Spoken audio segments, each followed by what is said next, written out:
Well, let's bring in Emir. He's an associate professor at the Doha Institute for Graduate Studies. Good to have you back on the programme. I mean, the foreign minister of Qatar has really been the voice of this dispute and the face of the dispute as far as Qatar's concerned for what the better part of 6 weeks. How significant is it that the Emir should speak now and at this moment in time after all these foreign ministers and heads of state have been to Qatar to visit? Well, I think it's very significant. We were expecting the Emir to speak earlier, and in fact there was a scheduled speech in the first few days of the crisis, but it was postponed at the request of the Emir of Kuwait, who was mediating efforts at the time. I do think it's important, and I think that it represents the possibility of a serious de-escalation and the beginning of a resolution of the crisis. Secretary of State Tillerson, who was also in the region in the past 10 days, said on Friday that he believed the environment was right now for all of the stakeholders to sit around a table and talk, but there has to be a will. The problem is, what's the way? I think that's right, and I think that the way forward is, of course, the 6 principles that were put forward by the UAE and Saudi Arabia and the other countries are much more reasonable and much more broad and don't require any immediate steps or specific steps such as the closing of Al Jazeera or expelling certain individuals. So they're general principles that I think with some tweaking can be accepted by all parties.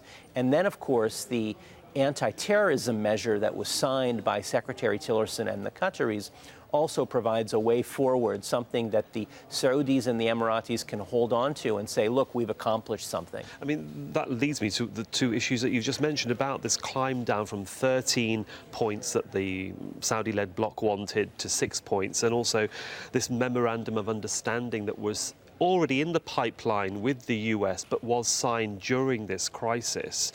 How important have they been as pivotal moments in where we are right now, and how do they really, as they, again, move us forward to what might happen next? Well, I think that's right. And even before the 13 demands, there was a list of 59 or 58 individuals that the Saudis and the Emiratis put forward that they wanted extradited or imprisoned, as it were. So there has been a very significant de-escalation of the crisis. And I think now, because we're talking about general ideas, as it were, that there is the possibility that the crisis could be solved in the near future. How do you evaluate the role of Kuwait in all of this? Because foreign ministers that have been doing their shuttle diplomacy around the region have emphasised the Kuwaiti-led mediation, and the US, surprisingly, has tried to take a step back, but it's hard not to ignore the US. What sort of balance is there in terms of the way the stakeholders are speaking to Kuwait and how Kuwait is responding by speaking to all of them with the US? I think all the parties want it to appear, of course, that the GCC has managed to